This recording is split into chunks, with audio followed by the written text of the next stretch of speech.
ব্রাজিলের নতুন কোচ হবেন কে? জিনেদিন জিদান নাকি রিকার্ডো কাকা? গুজব নাকি সত্যি?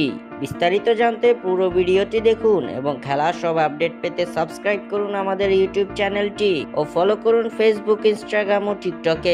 দর্শক, ব্রাজিলের নতুন কোচ হিসেবে আপনাদের কাকে পছন্দ? জিনেদিন জিদান নাকি রিকার্ডো কাকা?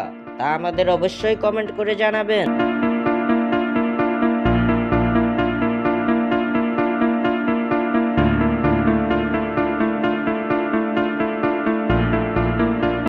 অন্ধকারে ঝুলে আছে ব্রাজিল জাতীয় দলের ভবিষ্যৎ।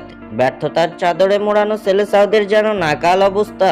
ইতিহাসের সবচেয়ে সফলতম ফুটবল দল হিসেবে পরিচিত ব্রাজিলের যেন বর্তমানে 2026 বিশ্বকাপ খেলা নিয়েই শঙ্কা জেগে উঠেছে।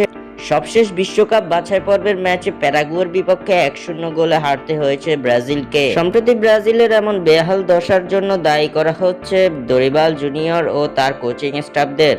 তালগোল পাকানো দল সাজানো, দলে অধিক নতুন খেলোয়াড়দের অন্তর্ভুক্ত ব্রাজিল দলের এমন বাজে অবস্থার জন্য দায়ী বলে মনে করছেন ফুটবল বিশ্লেষকরা, যার ফলে এবার দরিবাল জুনিয়রকে বহিষ্কার করানোর দাবি উঠেছে সেলেসাও ফুটবল মহলে। প্যারাগুয়ের বিপক্ষে হারের পর দরিবালের উপর বেশ চটেছে ব্রাজিল সমর্থকেরা।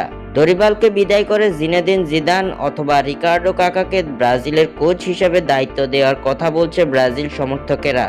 তাদের দাবি জিনেদিন জিদান অথবা কাকাকে সেলেসাওদের কোচ হিসেবে দেখা, যার কারণে অনেকের ধারণা এবার বহিষ্কার হতে যাচ্ছেন ব্রাজিলের বর্তমান কোচ দরিবাল জুনিয়র। তবে সিবিএফ এর পক্ষ থেকে দরিবালকে বহিষ্কার করা এবং নতুন কোচ হিসেবে জিনেদিন জিদান এবং কাকার নাম অফিসিয়ালি প্রকাশ করা হয়নি। জানা গেছে দরিবালকে নভেম্বর পর্যন্ত সুযোগ দিয়েছে ব্রাজিল ফুটবলের সর্বোচ্চ নিয়ন্ত্রণ সংস্থা। স্বাক্ষর থেকে সাদবিন ইসলাম।